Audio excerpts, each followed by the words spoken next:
Hi there. Tonight we are going to do something a little different. We're going to travel back, way back.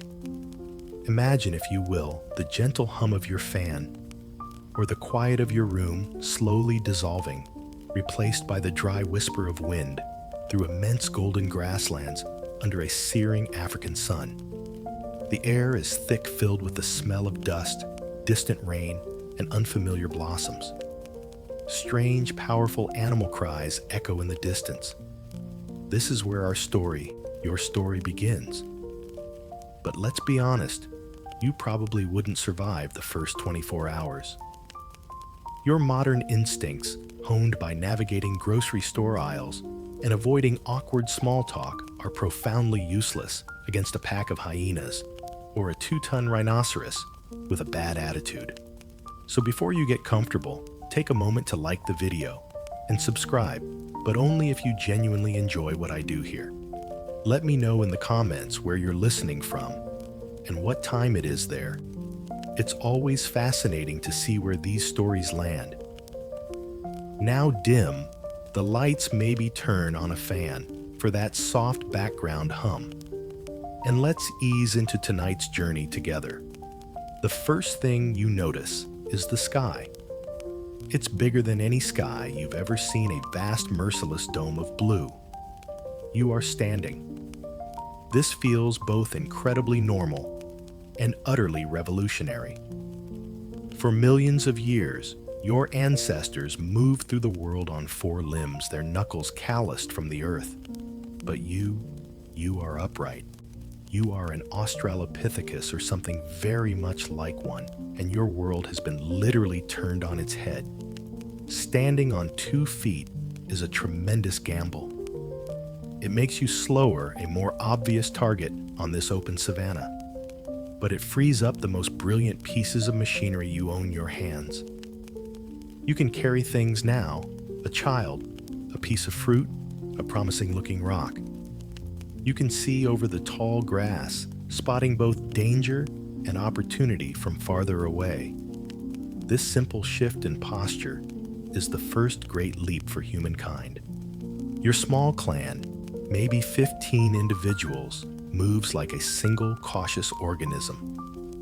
The day is a relentless search for calories. You forage for roots, digging with a stick or your bare fingers. You pluck berries from thorny bushes, your eyes constantly scanning the horizon. There's no concept of a meal time. There is only the gnawing, persistent emptiness in your belly and the brief, glorious moments when it is filled. The paleo diet, it turns out, is a bit more authentic than modern influencers would have you believe. It's less about perfectly grilled salmon and more about tough, fibrous tubers and the occasional lucky grub. Absolutely zero avocado toast. Communication is a complex dance of grunts, gestures, and intense eye contact. A sharp intake of breath from your companion doesn't mean they forgot their keys. It means they've seen a leopard lounging in the distant branches of an acacia tree. Every sound has weight, every movement a purpose. There is no room for sarcasm or idle chatter. There is only survival. One afternoon, you stumble upon a scene of carnage.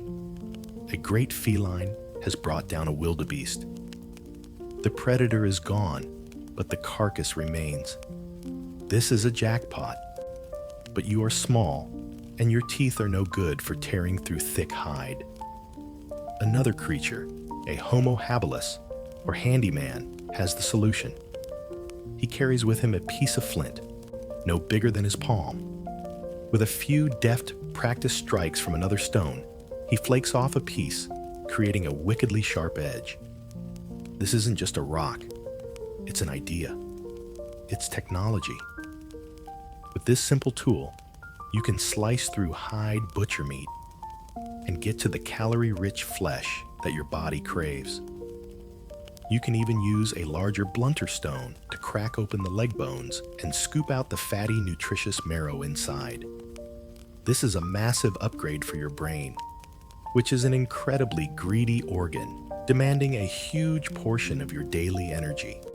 Historians still argue whether the move to a meat-heavier diet fueled our brain's expansion, or if our growing brains simply enabled us to develop the tools and strategies to acquire more meat. It's a classic chicken or the egg scenario played out over 1,000,000 years. As your mind grows, so does your cunning. You learn to hunt, not with speed, but with relentless endurance. You can't outrun a gazelle, but you can outwalk it. You can follow it for hours under the blistering sun. Your mostly hairless body is cooled by millions of tiny sweat glands, an evaporative cooling system that is the envy of the animal kingdom. The gazelle, covered in fur, can only pant. After miles and miles, it simply collapses from heat exhaustion. This is persistence, hunting a testament to the fact that sometimes slow and steady really does win the race. The greatest discovery, though, comes not from a stone, but from a spark. You've always known fire. You've seen it roar across the plains after a lightning strike, a terrifying, unstoppable force. But one day, someone in your group is brave enough or foolish enough to capture it, to scoop a smoldering branch from the edge of a wildfire and bring it back to your camp.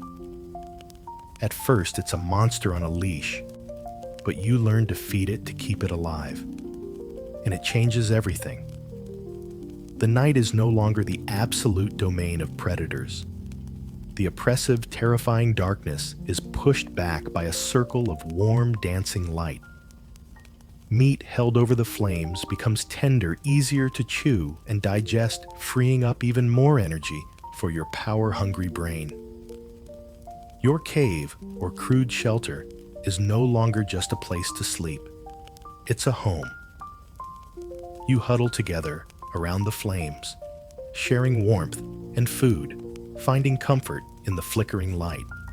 The first campfire stories are probably just dramatic reenactments of how one of you narrowly escaped being eaten that day, but it's a start. It's the beginning of culture. As you sit there, gnawing on a cooked piece of meat, you look out from your small circle of light into the immense darkness. Above you, the Milky Way is a brilliant, shimmering river of stars, unobscured by any city glow. You are small, fragile, and outnumbered by things with bigger teeth and sharper claws. But you have your hands, your tools, your fire, and your family. And in your slowly expanding mind, you carry the seed of everything that is to come. That tiny spark of fire, that small circle of light you guarded so fiercely burns for 1,000 generations. The stars you looked up at have wheeled across the sky 10,000 times over, and the world has changed. You have changed. Your brain, fed by marrow and cooked meat, has grown. Your language is more complex, your tools more refined. You are Homo sapiens, and you have walked your way out of Africa, across Asia, into Europe, and over a land bridge into the Americas.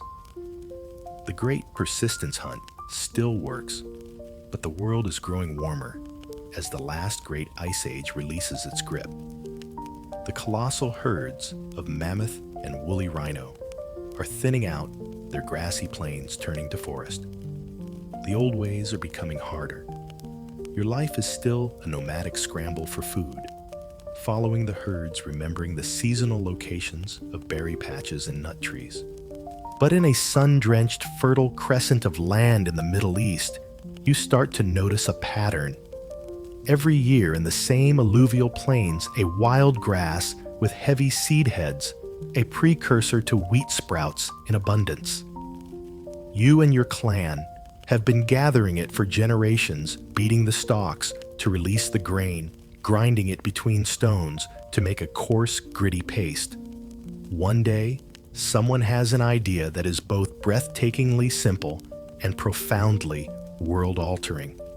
What if, instead of just finding the grain, you encouraged it?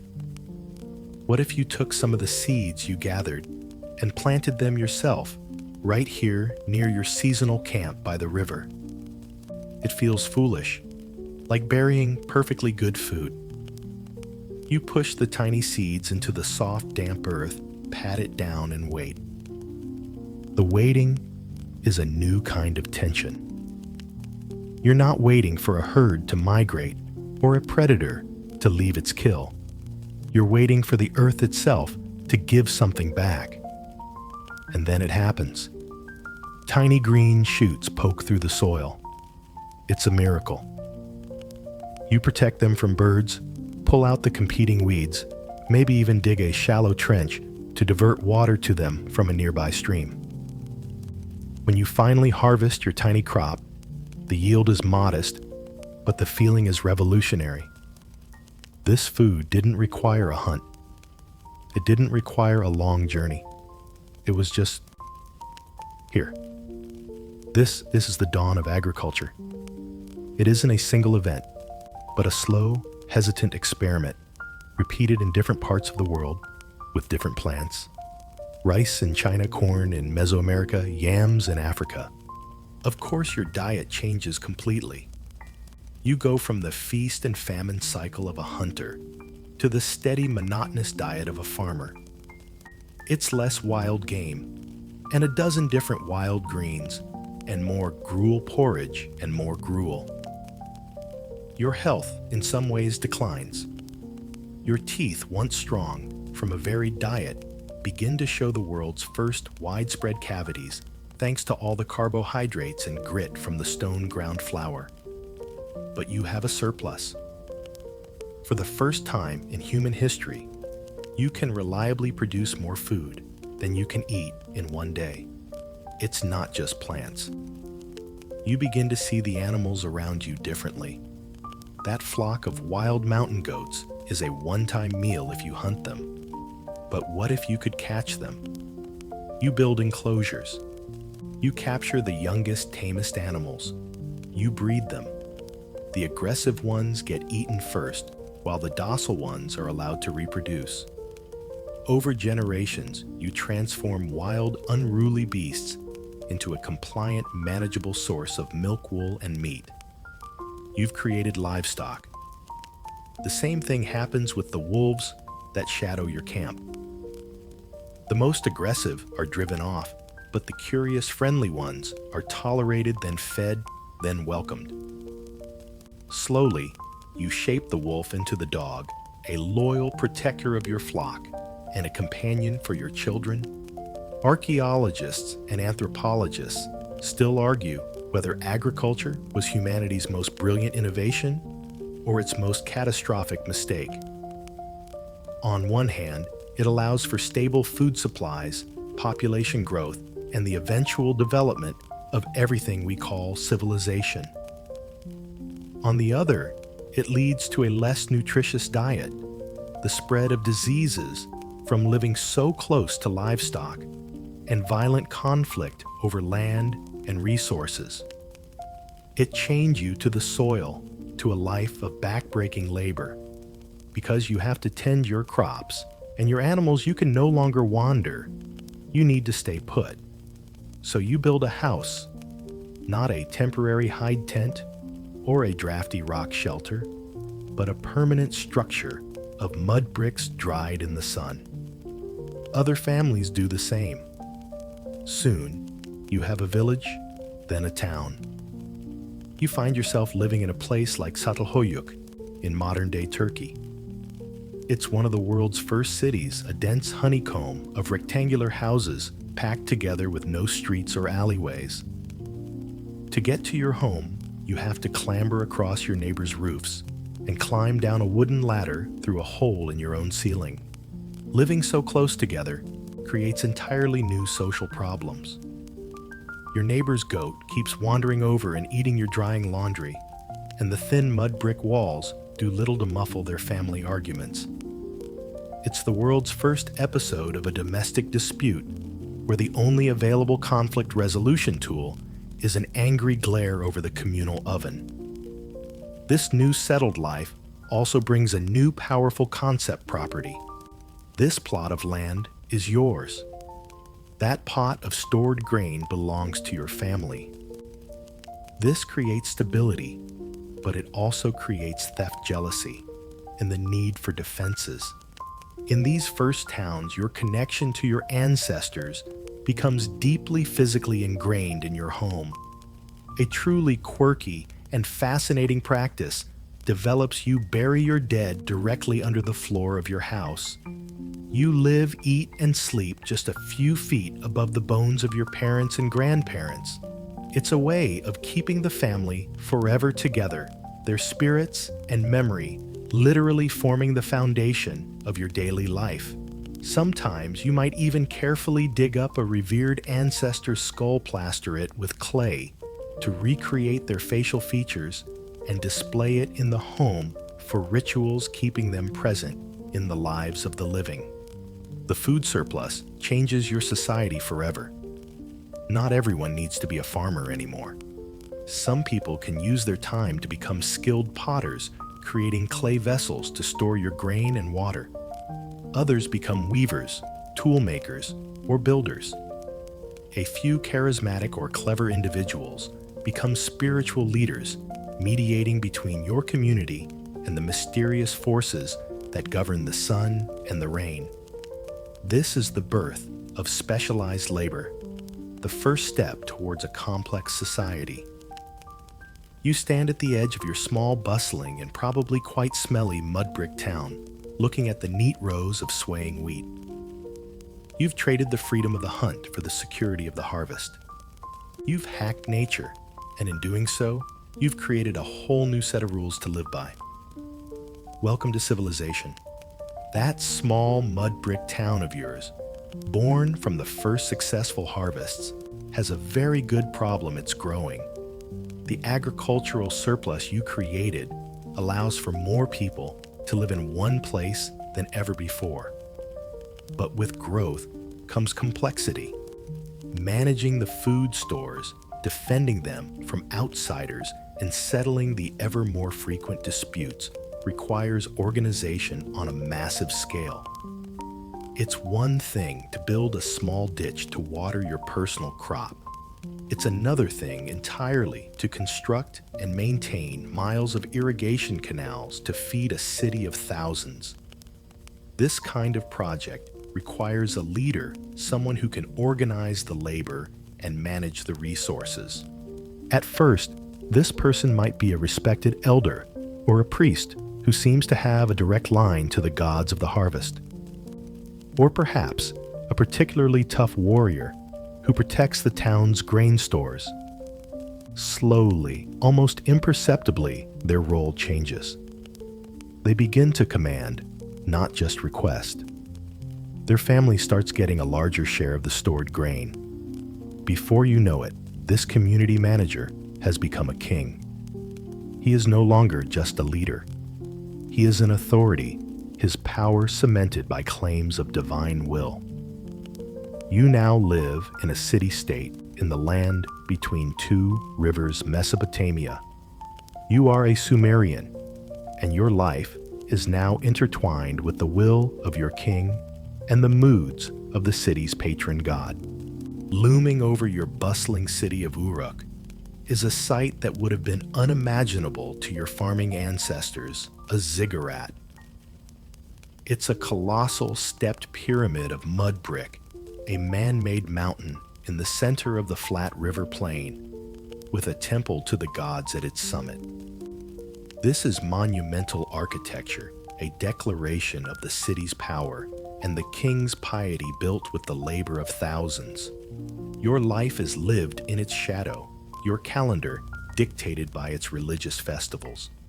The king's palace now contains a vast central storehouse, a granary filled with the taxes you and your fellow citizens pay not in coin, but in grain, beer, and livestock. Keeping track of all this is a logistical nightmare. Whose contribution has been received? How many sheep does the temple own? An administrator's memory is no longer good enough, so they invent a solution. They take a piece of wet clay and using a sharpened reed stylus, they press marks into it. A simple picture of a stalk of barley next to a few circles for numbers. A pictograph of a sheep's head. Over time, these pictures become more abstract, faster to write, evolving into a wedge-shaped script we call cuneiform. This is the birth of writing, a genuine world-changing technology. And it wasn't invented for poetry or love letters. The very first use of human writing was for accounting and tax collection. The world's oldest literature is basically just a receipt. With tens of thousands of people crammed inside city walls, new rules are needed to keep the peace.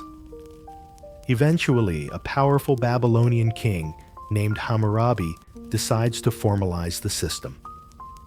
He gathers all the laws of the land and has them carved onto a massive black stone pillar, a stele to be placed in public. It's a comprehensive legal code covering everything from property disputes to medical malpractice. It's famous for the principle of an eye for an eye, but the reality is more complex and far from equal. The punishment depends entirely on your social status. If a nobleman blinds a commoner, he might just pay a fine. If a commoner does the same to a nobleman, he loses his own eye. It's not a system of justice, but a system of order. Historians and archaeologists still argue whether these early states formed primarily through voluntary cooperation for mutual benefit, like managing irrigation, or through coercion and control by a rising elite who monopolized resources. Was the king a helpful public works coordinator, or just the most successful gangster in town? Meanwhile, hundreds of miles to the southwest, another great civilization is rising along the banks of a different river, the Nile. Unlike the violent, unpredictable floods of the Tigris and Euphrates, the Nile's annual inundation is remarkably gentle and predictable. This fosters a different worldview, one that is more stable, optimistic, and deeply concerned with eternity and the afterlife. Your life as an Egyptian farmer is dictated by the 3 seasons of the Nile: the flooding, the planting, and the harvest. Here the king is not merely the god's representative on earth. He is a god. The pharaoh is a divine being, Horus in human form, and maintaining his cosmic balance is essential for the well-being of the entire world. His journey into the afterlife must be perfect, so that he may join the sun god, Ra, on his daily journey across the sky. And so you, a farmer, spend a portion of every year during the flood season, when your fields are underwater, contributing your labor to the pharaoh's grand project, his tomb. You are helping to build a pyramid. The sheer scale of the Great Pyramid at Giza is staggering. Millions of limestone blocks, some weighing several tons, fitted together with breathtaking precision. For centuries, it was assumed this was the work of countless slaves whipped into submission. But we now know this isn't true. This is the quirky and wonderful truth. You are a paid laborer. Archaeologists have discovered the remains of the workers' village, complete with bakeries and breweries. Graffiti left by the work crews inside the pyramids reveals they were organized into teams with boisterous names like the Drunkards of Menkaure or the Friends of Khufu. You are part of a skilled, well-fed workforce, taking pride in a national project. Your payment, a generous ration of bread, onions, and most importantly, beer. Daily life in Egypt is a mix of the sophisticated and the strange. You take great pride in cleanliness. Both men and women wear makeup especially the dark kohl eyeliner that helps reduce the sun's glare, a practical and fashionable choice. But medical knowledge is a bit more experimental. For a reliable contraceptive, a medical papyrus might recommend a paste made from honey and crocodile dung. One has to assume it was fairly effective, if only because it likely killed the romantic mood instantly. As you stand back and wipe the sweat from your brow, you see these two cradles of civilization. In Mesopotamia, a network of bustling, chaotic walled cities full of innovation and anxiety. In Egypt, a unified, stable kingdom obsessed with death and eternity, confident in its divine order. Both are built on the wealth generated by a mighty river, and both have solved the problem of organizing vast numbers of people by inventing kings, laws, priests, and writing. You are no longer just a person. You are a tiny, vital part of a vast machine called the state. The great, powerful machines of state you helped build in Egypt and Mesopotamia run for centuries, powerful and seemingly eternal. But across the Mediterranean, a mysterious and sudden catastrophe occurs. Around 1200 BCE, the great Bronze Age civilizations, the Hittites, the Mycenaeans, even mighty Egypt, suffer a rapid systemic collapse. Cities are burned, trade routes vanish, and entire writing systems are forgotten. It's a dark age, a reset button for the region. Out of these ashes, over hundreds of years, a new kind of society slowly takes root on the rocky shores and scattered islands of the Aegean Sea. It's not a unified empire ruled by a god-king, but a collection of hundreds of small, fiercely independent city-states, which you call a polis. You are now a citizen of one of the greatest of them, Athens. The air here smells of salt olives and thyme. Your city is a jumble of houses and workshops clustered around a high, flat-topped rock called the Acropolis. But the real innovation here is not in stone, but in an idea. You are not a subject. You are a citizen. The word carries a profound new weight. It means you have a stake in this city, a voice in its future. It also means you have a duty to defend it. When Athens is threatened, you don't pay a tax for a professional army. You are the army. You are a hoplite. You are a potter, a farmer, or a stonemason most of the year. But when the call comes, you take your bronze helmet and breastplate from the wall, grab your long spear, and pick up your heavy, round shield, the hoplon.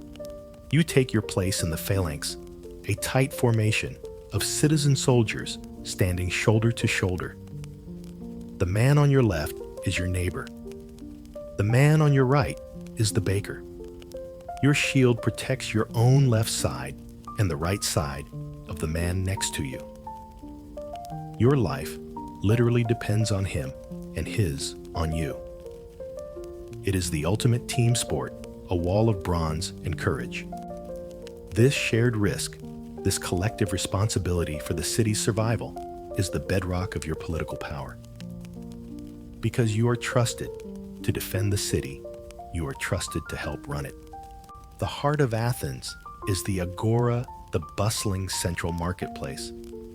Here you haggle over the price of fish, but you also debate the most pressing issues of the day. On a nearby hill called the Pnyx, you and thousands of your fellow citizens gather in an open-air assembly to make laws.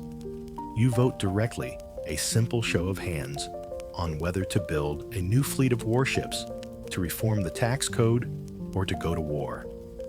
This is democracia rule by the people. It's loud, chaotic, and often driven by brilliant speeches and petty rivalries.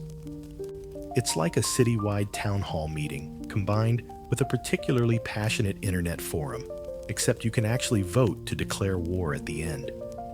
What could possibly go wrong? Of course, this club of the people is exclusive. Only adult Athenian-born males have a say. Women slaves and foreigners are on the outside looking in. In this intoxicating environment of open debate, a new way of thinking takes hold: philosophy, the love of wisdom. You might wander through the agora and see an odd-looking fellow named Socrates, with a flat nose and bulging eyes, stopping powerful men and asking them deceptively simple questions. You say you are a great general, but what truly is courage? You are a respected judge. So tell me, what is justice? He isn't providing answers. He's showing people that they don't really know what they think they know. He is teaching a generation how to think critically. Historians still argue whether the invention of Greek philosophy was a unique cultural miracle, born from their specific political and social conditions, or simply a brilliant synthesis of much older ideas borrowed and adapted from Egypt and Mesopotamia. The Athenians are so wary of any one person gaining too much power that they invent a brilliant political safety valve: ostracism. Once a year, you can gather and write on a piece of broken pottery, an ostracon, the name of a politician you feel has become too dangerous or arrogant. If any one person gets more than 6,000 votes, they are exiled from the city for 10 years. It's not a punishment for a crime. It's a no-fault political divorce. It was the world's first method for unfriending a politician, and it was beautifully direct. But while you and your fellow Greeks are busy experimenting with democracy, creating theater, and debating the nature of reality, a true behemoth has risen in the East. The Persian Empire, stretching from India to Anatolia, is the largest and wealthiest empire the world has ever seen. It is ruled by an absolute monarch, the King of Kings, who commands armies that number in the hundreds of thousands. From his golden palace, your little squabbling Greek cities look like nothing more than a chaotic annoyance on the edge of his vast domain. The inevitable clash comes when the Persian kings Darius and then his son Xerxes decide it's time to teach you a lesson and absorb you into their empire. The call to arms goes out. You, the citizen soldier, stand against an army that outnumbers you perhaps 10 to 1. You hear the astonishing news of a tiny force of 300 Spartans holding the pass at Thermopylae. You might find yourself rowing in an Athenian trireme, a sleek warship, as your fleet masterfully traps and smashes the larger Persian navy in the narrow straits of Salamis. Against all odds, you win. The victory sends a shock wave of confidence and pride through Athens. Having repelled the greatest invasion in history, you enter a golden age. Fueled by this incredible success, you and your fellow Athenians will build the magnificent Parthenon.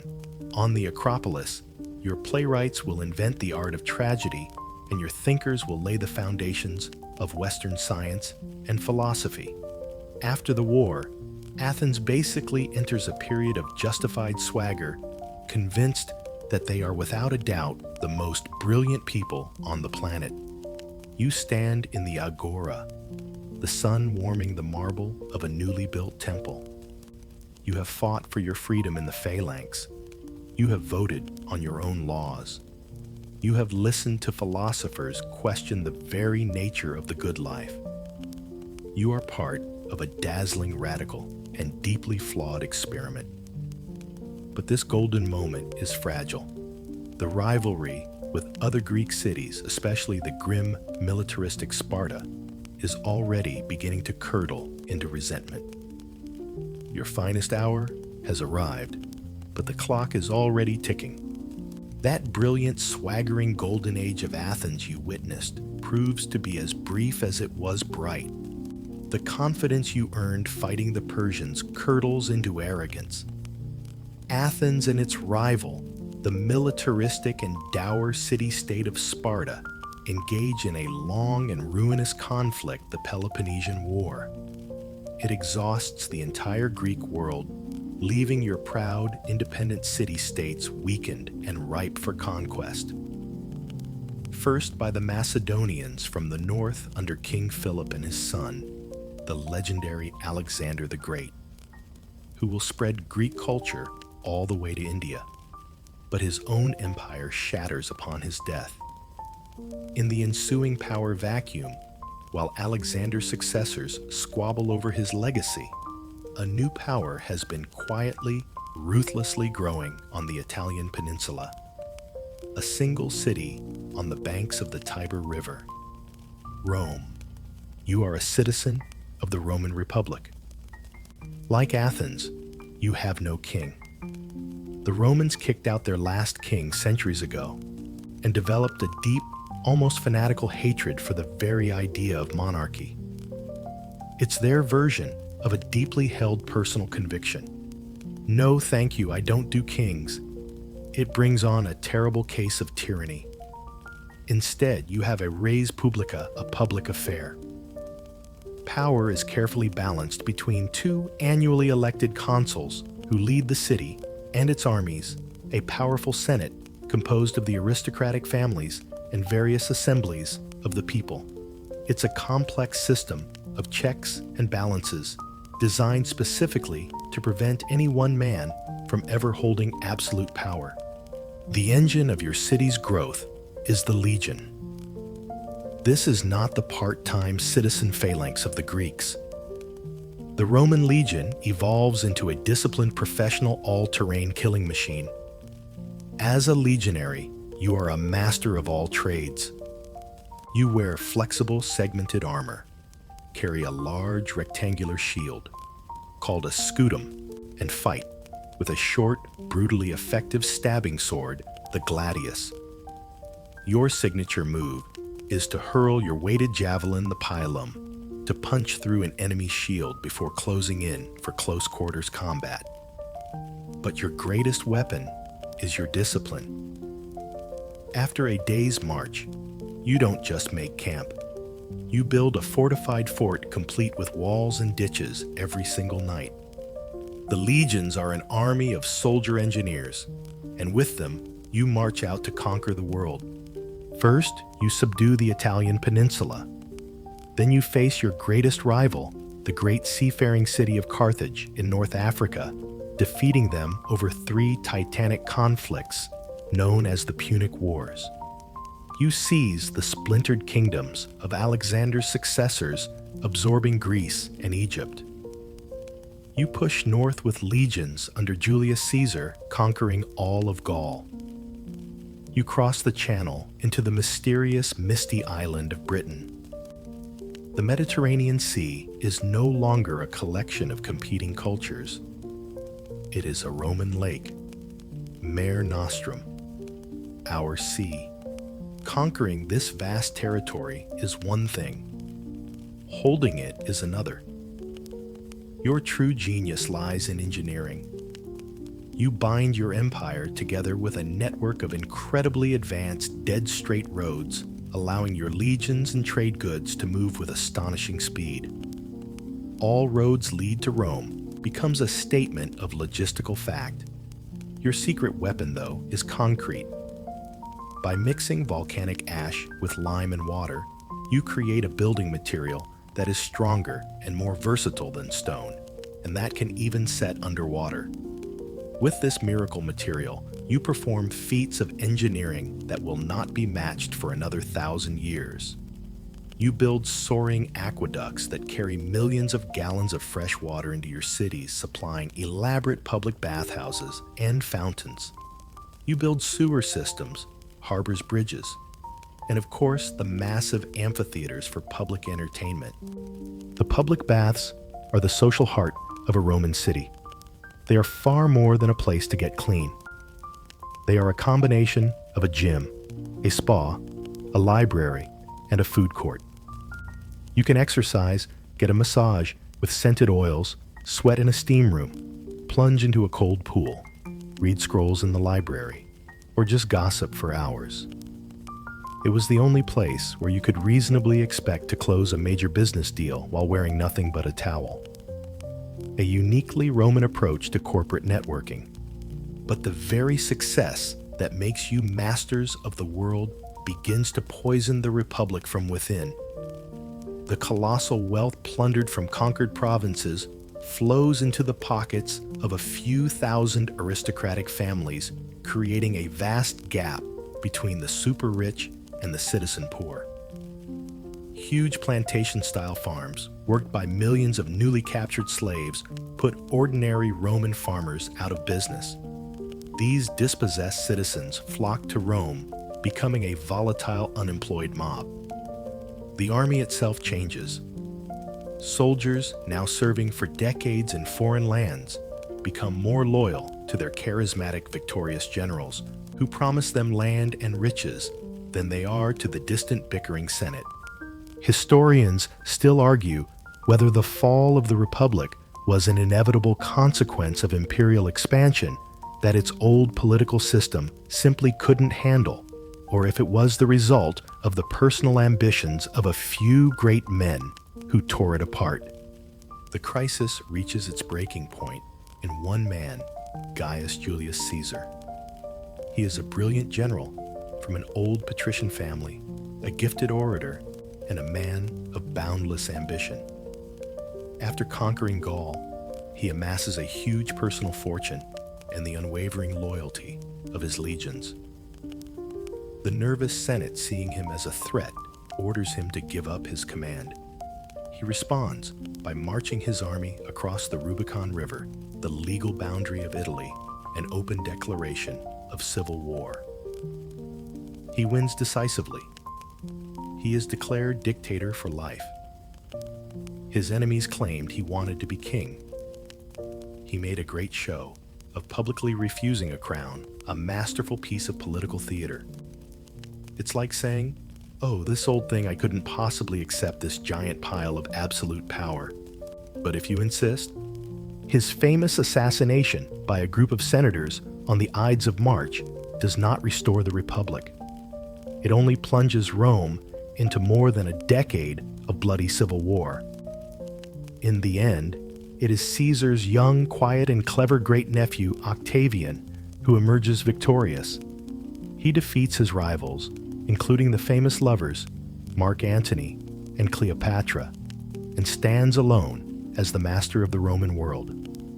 Learning from his great-uncle's mistakes, he masterfully creates a new system. He claims to have restored the Republic, but in truth, he holds all the real power. He is given the honorary title Augustus, the Revered One. He is the first Roman emperor. You stand in the Forum, the heart of Rome. The chaotic, violent republic is gone. In its place is the peace and stability of the empire. Under Augustus, a golden age of building and prosperity, begins the Pax Romana, the Roman peace.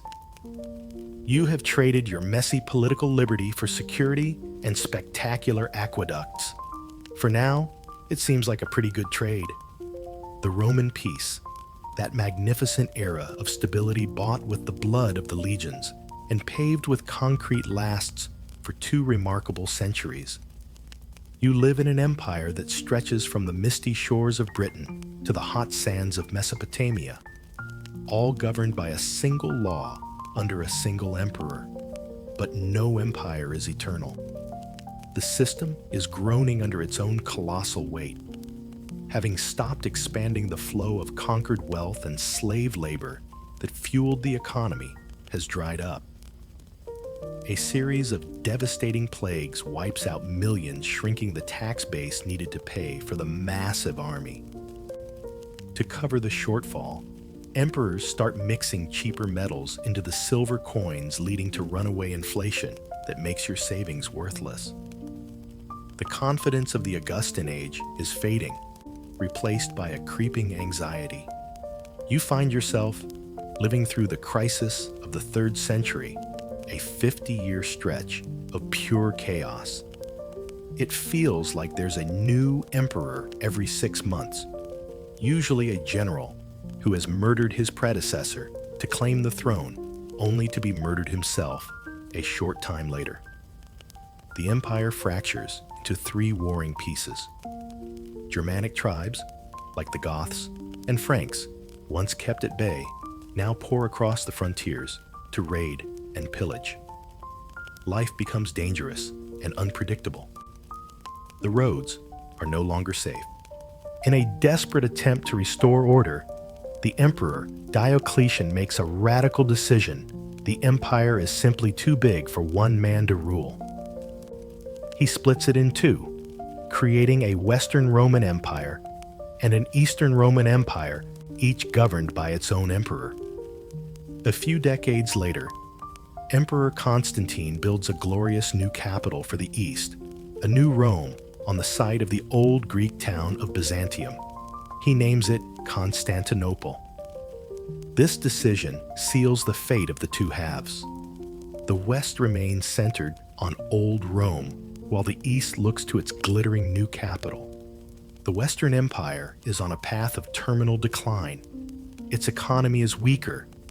Its political instability is chronic, and it faces intense pressure from peoples displaced by the arrival of the fearsome Huns from the steppes of Asia. You watch as the very institutions of Rome decay. The once mighty legions are now filled with Germanic mercenaries who have little loyalty to the Roman state. In the year 410, the unthinkable happens. The city of Rome itself is sacked by Visigoths. The psychological shock is immense. The eternal city, the heart of the world for 800 years, is vulnerable. The end comes not with a great battle, but with a quiet whimper. In 476, the last emperor of the West, a young boy, ironically named Romulus Augustulus, is quietly deposed by a Germanic chieftain named Odoacer. The Western Roman Empire is simply gone. It didn't so much end with a bang as with the ancient equivalent of a pink slip. We appreciate your service, but we've decided to go in a different direction with the whole civilization thing. In what was once Roman Gaul, Spain, and Italy, life is transformed. The great aqueducts crumble, the roads fall into disrepair, and long-distance trade dries up. You are now living in a world that is poorer, more violent, and far more local. You are a peasant tilling a field for your new Frankish or Vandal lord, who may call himself a king, but is little more than a warlord. Literacy and learning retreat behind the stone walls of Christian monasteries. Historians still argue passionately about this period, debating whether it was a sudden, catastrophic fall of civilization or a long, slow transformation into the new medieval kingdoms that would eventually become modern Europe. But as the lights go out in the West, they continue to burn brightly in the East. In Constantinople, you do not consider yourself a Byzantine. You are a Roman. Your Eastern Roman Empire not only survives, but flourishes. Your capital is a nearly impregnable fortress. Your merchants trade for silks from China and spices from India. Your Emperor Justinian dreams of restoring the empire's former glory, and even manages to reconquer Italy and North Africa for a time. It's here that a dramatic event shows the character of the new regime. A massive riot sparked by fans of opposing chariot racing teams, the Blues and the Greens, ancient sports hooligans, threatens to burn the city and overthrow Justinian. The emperor is ready to flee, but his wife, the Empress Theodora, a former actress, refuses. She delivers a speech declaring she will not run, and that purple makes a fine burial shroud. Her iron will shame Justinian into staying. He crushes the rebellion and goes on to rule for decades. It's a good reminder that behind every great man, there might be an even more formidable woman telling him to get a grip. Even as this renewed Roman Empire jockeys for position with its old nemesis Persia, a new power emerges from the deserts of Arabia that will change the world forever. In the early 7th century, the Prophet Muhammad preaches a new, fervent, monotheistic faith, Islam, After his death, his followers united and inspired explode out of the peninsula. In one of the most astonishingly rapid conquests in history, Arab armies dismantled the ancient Persian Empire and seized the wealthiest provinces of the Byzantine Empire, including Syria, Egypt, and all of North Africa. This new Islamic caliphate is no barbarian kingdom. Cities like Damascus, Baghdad, and later Cordoba in Spain become the world's undisputed centers for science, medicine, and philosophy. While a monk in a drafty European monastery is painstakingly copying a single book, scholars in Baghdad's House of Wisdom are translating all the great works of Greek philosophy and science that were being lost in the West. They build upon them, inventing algebra, pioneering optics, and developing medical knowledge that is centuries ahead of Europe's. It was a classic case of one civilization taking a long, painful gap year, while another was busy earning its doctorate. You now stand in a transformed world. The old unified Roman lake is a memory. In its place are three distinct competing civilizations. In the West, the fragile, fragmented kingdoms of Germanic Europe live in the shadow of Rome's ghost.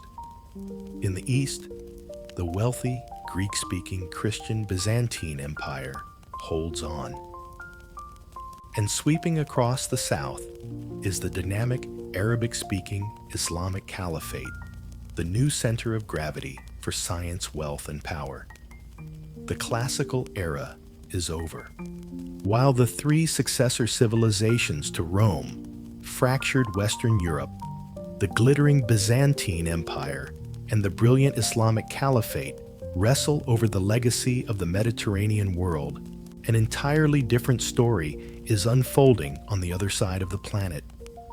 Here, a civilization that has long seen itself as the true center of the world. The Middle Kingdom is entering its own spectacular golden age, largely unconcerned with the squabbles in the distant West. You are in China. After a long period of disunity that mirrored Europe's after the fall of Rome, the nation has been reunified and revitalized under the powerful and cosmopolitan Tang dynasty. You find yourself in its capital Chang'an, and it is without a doubt the greatest city on earth. 1 million people live within its vast, grid-planned walls. The wide, straight avenues are thronged with merchants, monks, and emissaries from all over Asia.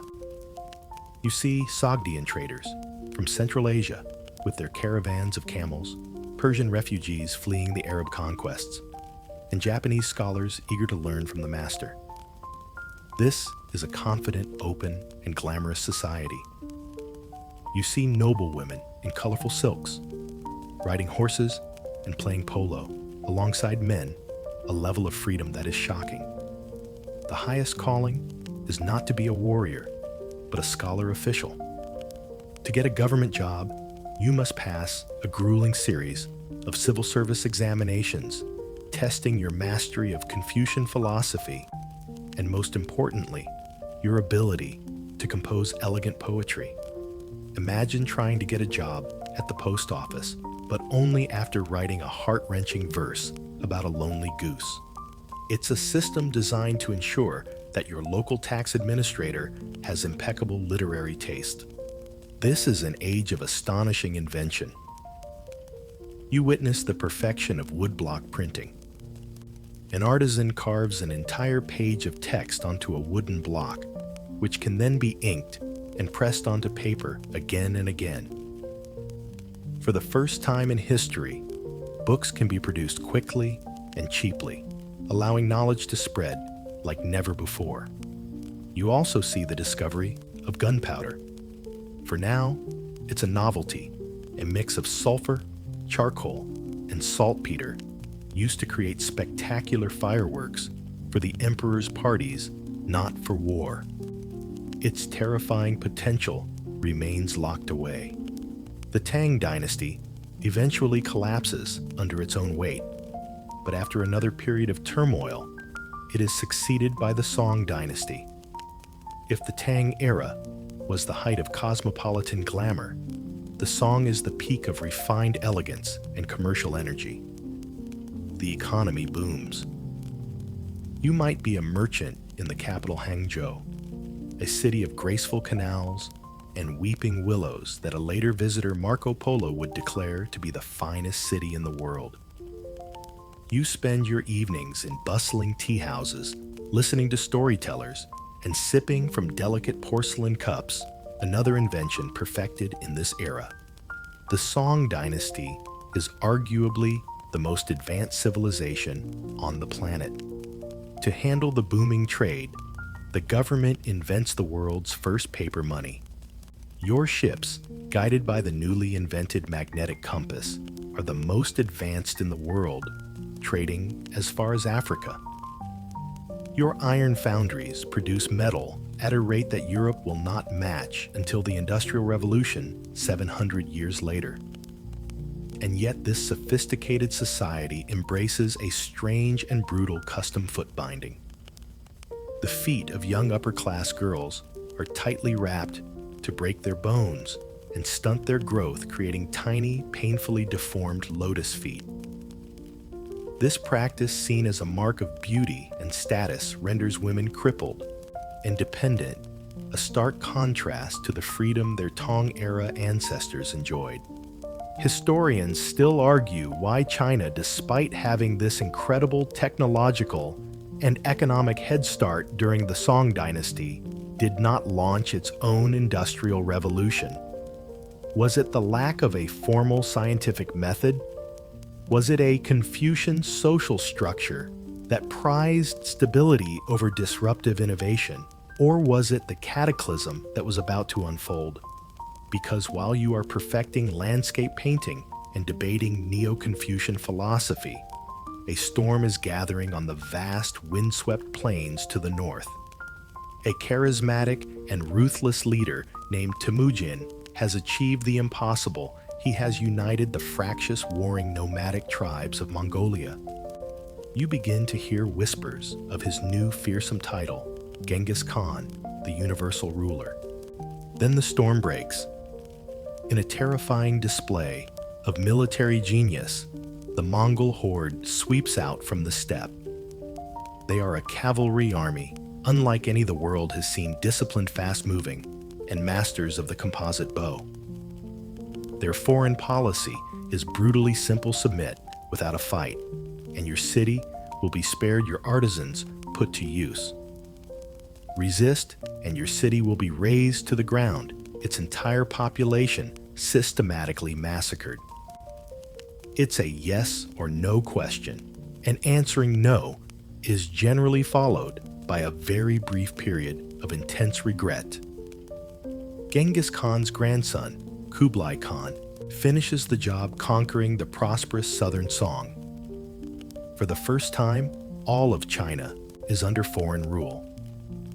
Kublai establishes his own dynasty, the Yuan, and builds his capital at a new site, the city that will one day become Beijing.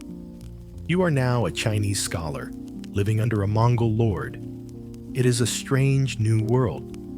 The new rulers are pragmatic.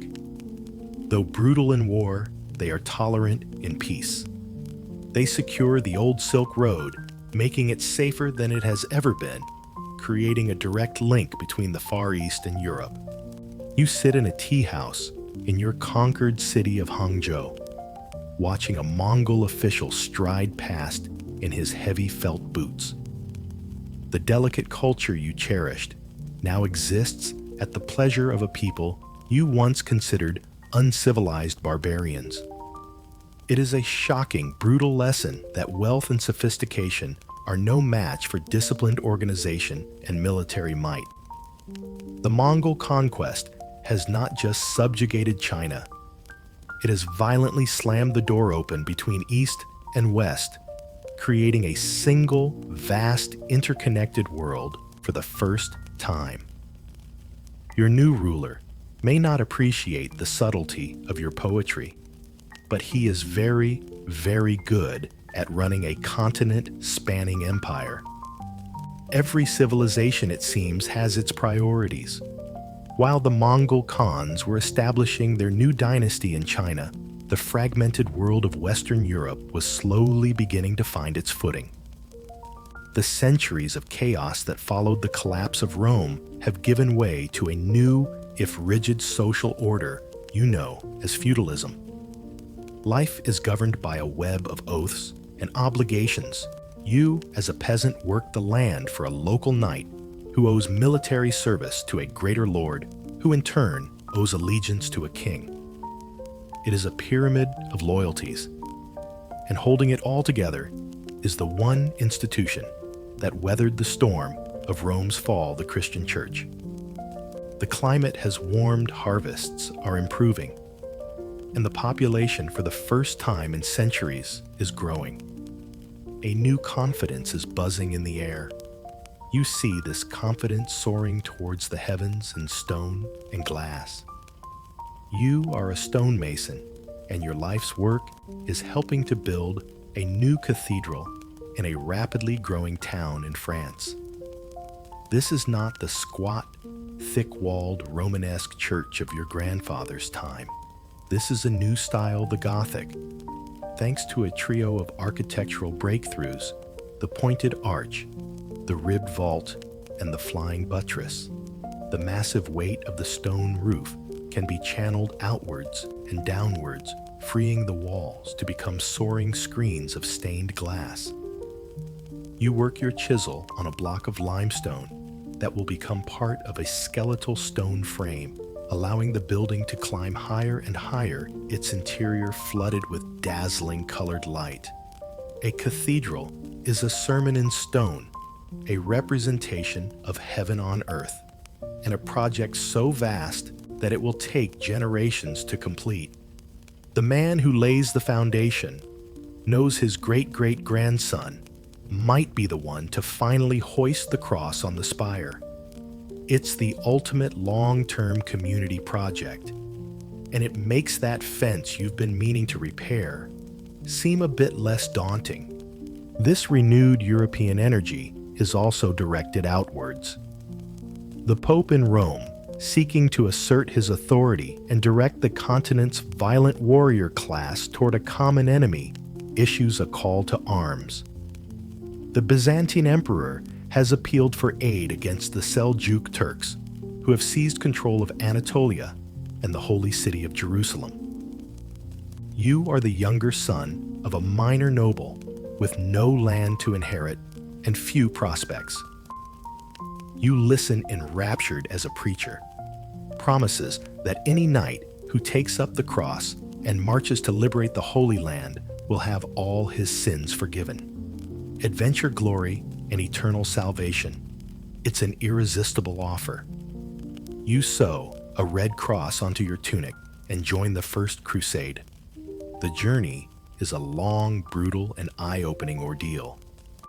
You march for thousands of miles, facing hunger, disease, and constant attack. When you finally arrive at the great cities of the East, like Constantinople, you are stunned by their size, wealth, and sophistication, which make your own towns look like muddy villages. Your fellow Crusaders are a motley crew of the devoutly pious, the ruthlessly ambitious, and the merely desperate. Against all expectations, this chaotic force achieves a stunning victory, capturing Jerusalem in 1099, in a wave of religious fervor and shocking violence. But the Crusader states you establish are small and fragile, and later crusades will be far less successful, some descending into outright farce. Historians still argue about the primary motivations for the Crusades. Were they driven by genuine religious piety, a cynical power grab by the papacy, or simply the land-hungry ambitions of an overpopulated warrior class? The most tragic expression of this intense religious feeling is what later chroniclers called the Children's Crusade. As the story goes, a young shepherd claimed that the innocence of children could succeed where sinful adult armies had failed. Thousands of followers, many of them adolescents and the poor, supposedly marched south, believing the Mediterranean would part for them. They never reached the Holy Land. Most died from starvation and hardship, or were sold into slavery. It is a haunting, if likely exaggerated tale of faith and folly. By the early 1300s, Europe feels full to bursting. The population is at a medieval peak, but the land is strained. A cooling climate leads to crop failures and widespread famine. The continent is brittle, like a wildly successful but over-leveraged company. The growth has been phenomenal, but the fundamentals are shaky, and a catastrophic market crash is just one shock away. That shock arrives in 1347, carried along the very same Mongol-protected trade routes that brought Marco Polo to China. A fleet of Genoese trading ships limps into a Sicilian port fleeing a siege in the Black Sea. Their sailors are dying of a horrifying illness. They have brought with them the Black Death. The plague carried by fleas on black rats spreads with unimaginable speed. You watch in terror as it consumes your village. The symptoms are swift and hideous, a raging fever followed by the appearance of painful black swellings, buboes in the armpits and groin. There is no explanation and no cure. It feels like the wrath of God, the end of the world. In just 5 years, the pestilence scours the continent, killing at least a third of the entire population, and in some regions, more than half. The psychological blow is immense, shaking your faith to its core. But the social and economic consequences are revolutionary. With so many dead, the rigid feudal pyramid is shattered. Labor is now desperately scarce. If you survive, you find your world turned upside down. As a peasant, you can demand higher wages, better conditions, or even abandon your lord's land to seek work in a town. The old order is broken. The Black Death was an apocalyptic tragedy, but it did provide one grim silver lining for the survivors. Suddenly, the job market was amazing. It was the deadliest, most effective human resources event in history. You stand in your village where half the cottages are now empty and silent. The magnificent cathedral in the nearby town seems to stand in defiance of the devastation all around. The world you knew has been wiped away. But in the eerie quiet after the storm, in the vast empty spaces left by the dead, something new has room to grow. The Middle Ages are dying, and a new world is waiting to be born. You stand in the eerie quiet of a world reshaped by plague. The old medieval certainties, the rigid pyramid of feudalism, and the unquestioned authority of the church have been profoundly shaken. In this emptier, more volatile Europe, new opportunities arise. Power and wealth begin to concentrate not just in the hands of kings and nobles, but in bustling cities, particularly in northern Italy. You are in one of them. Florence, a city-state grown fabulously rich from wool trading and international banking. Its leading family, the Medici, are bankers, not hereditary lords. And they flaunt their influence not with grim castles, but with breathtaking art and architecture. There is a new philosophy in the air, a thrilling shift in focus from the sins of humanity and the promise of the afterlife to the potential and dignity of human beings in the here and now. You hear them call it humanism. It sparks a craze for the forgotten past. Scholars sponsored by wealthy patrons begin hunting through monastery libraries, uncovering dusty Latin manuscripts by Cicero and other Roman authors. This rebirth, or Renaissance, gets a massive boost from a world-changing event.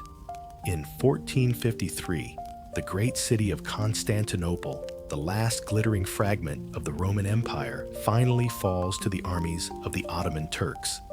Byzantine scholars flee westward to Italy, carrying with them a treasure that had been lost to Europe for 1,000 years, the full body of ancient Greek literature, including the works of Plato.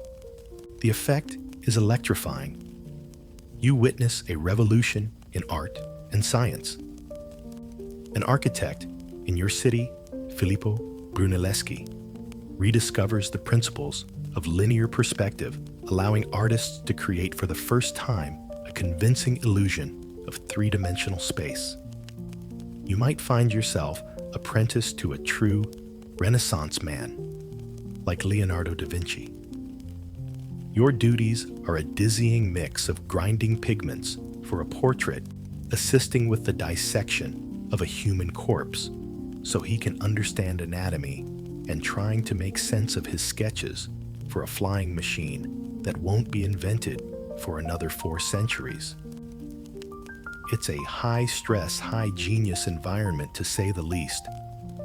Or you could be in Rome, your neck aching as you gaze up at the ceiling of the Sistine Chapel, where the fiercely independent Michelangelo is painting scenes of divine creation with a power and realism that feel entirely new.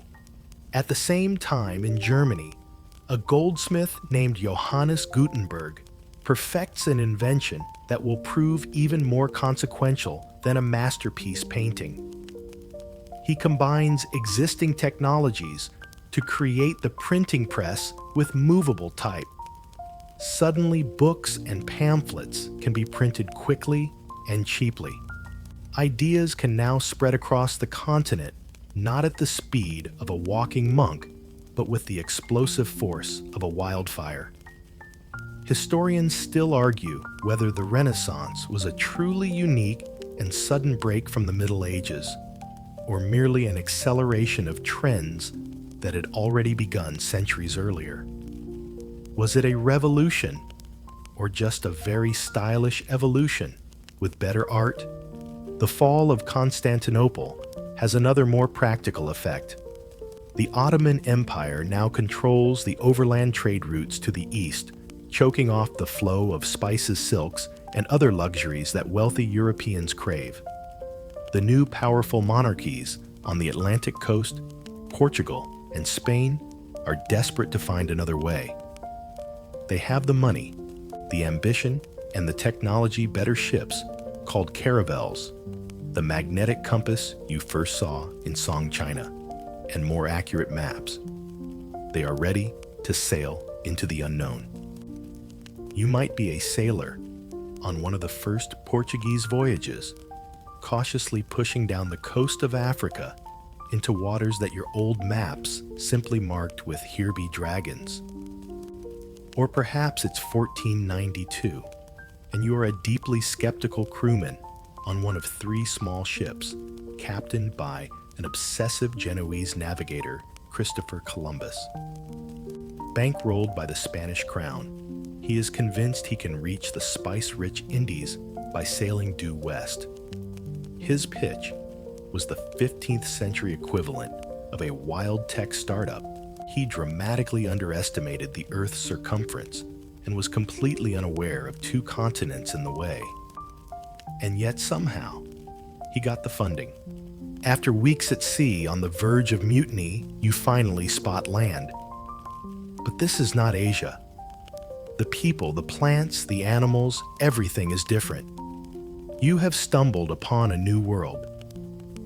This moment, this discovery, sets in motion the Columbian Exchange, a vast transfer of plants, animals, technologies, ideas, and most devastatingly, diseases between the old world and the new, reshaping the ecology and demography of the entire planet. Shortly after your return, the 2 rival Iberian powers, Spain and Portugal, are on the brink of war over who gets to claim these new lands. To avert a conflict, the Pope intervenes. In an act of breathtaking arrogance, he takes a map and with the Treaty of Tordesillas simply draws a line down the middle of the Atlantic. All new non-Christian lands to the west of the line are granted to Spain, and all those to the east are granted to Portugal.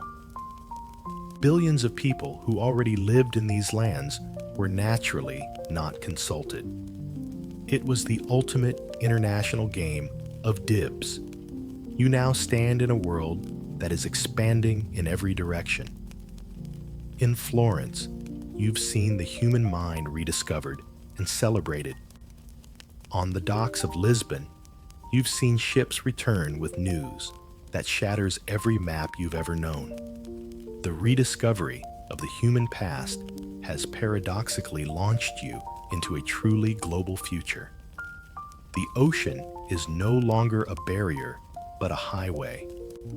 And the world is suddenly far larger, more complex, and filled with more wonder and more danger than you could ever have imagined. You live in a world buzzing with new ideas printed and spread across Europe by the remarkable press you saw invented a generation ago. The Renaissance spirit of questioning authority and going back to the original sources has not been confined to art and classical literature. Now you and others like you are turning that same critical eye toward the most powerful institution in Europe, the Church. People are reading the Bible in their own languages for the first time, and what they read doesn't always match what they've been taught. A deep resentment is brewing over the Church's immense wealth, its deep involvement in politics and practices like the selling of indulgences certificates that supposedly reduce a soul's time in purgatory. In 1517, in the German state of Saxony, a fiery Augustinian monk and professor named Martin Luther decides he has had enough. He drafts a list of 95 points for academic debate, challenging the theological underpinnings of indulgences, and according to legend, nails it to the door of the Wittenberg Castle Church. This was meant to start a scholarly conversation, but thanks to the printing press, it ignites a firestorm. Luther's 95 Theses were the 16th century equivalent of a spicy, multi-part social media thread. He probably didn't expect it to go viral, but it did. And within months, everyone from the Pope in Rome to the baker in your town has a very strong opinion on the matter. Luther's core message is revolutionary salvation comes through faith alone, not through good works or church sacraments, and the Bible, not the Pope, is the sole source of religious authority. When the Church demands he recant, he refuses. The spiritual unity of Western Christendom, which had lasted for over 1,000 years, shatters. You watch as new forms of Christianity Protestantism spring up across Northern Europe. This is the Reformation. It is not a peaceful divorce. It unleashes over a century of brutal religious warfare as Catholic and Protestant princes and kings battle for control, devastating entire regions like Germany in the 30 Years' War. Historians still argue whether the Reformation was primarily a genuine spiritual awakening, or if religious dissent was simply a convenient justification for princes and kings to seize church land and consolidate their own power. At the very same time that your world's religious foundations are cracking, an equally profound revolution is beginning in the way you understand the cosmos itself. For your entire life, you've known the universe to be a cozy, human-centered place. The Earth is stationary at the center, and the sun, moon, and planets are perfect orbs that revolve around it, embedded in invisible crystal spheres. This model, inherited from the ancient Greeks Ptolemy and Aristotle, is common sense, and it is backed by the full authority of the Church. But a few quiet thinkers are beginning to question it. A Polish astronomer named Copernicus publishes a theory suggesting the sun is at the center. It's too radical for most. But then you hear of Tycho Brahe, a wealthy and famously eccentric Danish nobleman who lost the tip of his nose in a duel over a math problem and wears a prosthetic made of brass. He spends 20 years on his private island observatory, meticulously mapping the stars and planets with a precision never before achieved, creating a mountain of invaluable data. After his death, his assistant, Johannes Kepler, uses that data to discover the mathematical laws of planetary motion, proving they move in ellipses, not perfect circles. Then, an Italian scientist in Padua named Galileo Galilei hears of a new Dutch toy that makes distant objects appear closer. He builds his own powerful version, a telescope, and points it at the night sky. What you see through his lens changes everything. The moon is not a perfect orb. It has mountains and craters, just like Earth. You see 4 tiny moons orbiting Jupiter, definitive proof that not everything in the heavens revolves around the Earth. You see that Venus has phases, just like our moon, a phenomenon that only makes sense if it orbits the sun. Galileo publishes his findings, not in scholarly Latin, but in everyday Italian for all to read. The Catholic Church, already under siege from Protestantism, sees this as a direct challenge to its authority and the traditional interpretation of Scripture. Galileo is put on trial by the Inquisition, and under threat of torture, is forced to publicly recant his belief that the earth moves. It's a classic case of trying to solve a major intellectual crisis by silencing the messenger. It didn't make the earth stop moving. It just made the church look foolish for the next few centuries. The revolution culminates a generation later with the solitary, famously difficult English genius, Isaac Newton. He takes the work of Copernicus, Kepler, and Galileo and synthesizes it into a single comprehensive theory. He formulates the 3 laws of motion, and in a legendary flash of insight, the law of universal gravitation. The same invisible force that pulls an apple to the ground is what holds the moon in its orbit and keeps the planets tethered to the sun. The cosmos is not a place of divine mysteries and unknowable whims. It is a vast, elegant, and predictable machine governed by universal mathematical laws. Newton basically wrote the owner's manual for the physical universe. It was packed with dense mathematics, but it worked. You now find yourself in a profoundly altered reality. The single unified faith of your ancestors has been shattered into a mosaic of warring Christian denominations. And the cozy earth-centered universe has been dismantled, leaving you on a small planet spinning through a vast, dark, and seemingly infinite space. The twin authorities of the old world, the universal church, and the ancient cosmos have been overthrown. The path is now clear for a new age, an age that will try to apply that same rational critical thinking, not just to the stars, but to humanity itself. The last century of religious warfare has left your European continent exhausted and craving stability. In the minds of many, the best defense against chaos and civil war is a single powerful ruler whose authority is absolute and unquestioned. This is the dawn of the age of absolutism, a time when monarchs centralize their power, weaken the nobility, and claim to rule by divine right. The perfect embodiment of this age is Louis XIV, the Sun King of France. You are a noble at his newly constructed, breathtakingly opulent Palace of Versailles. The palace is a masterpiece of Baroque architecture, a dazzling city of gold leaf, crystal chandeliers, and a famous hall of mirrors.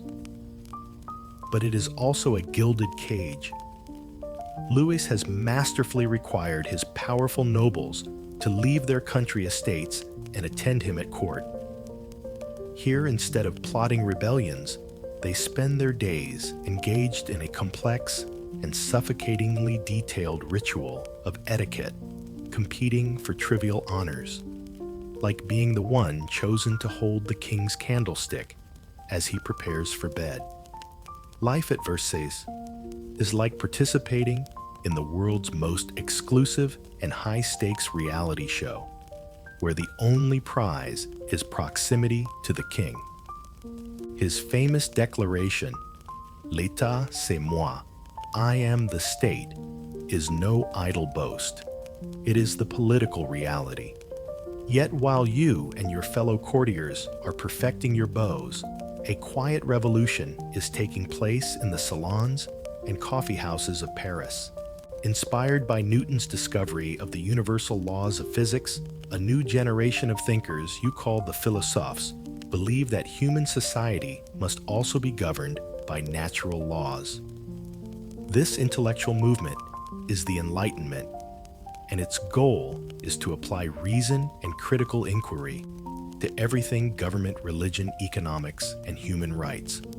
You find yourself swept up in these exciting, dangerous ideas.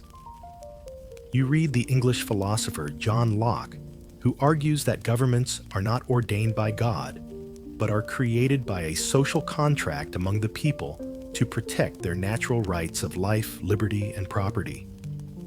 If a government violates those rights, the people have the right to change it. You attend a salon where the witty and fearless Voltaire skewers the injustices of the French monarchy and the intolerance of the Catholic Church championing free speech.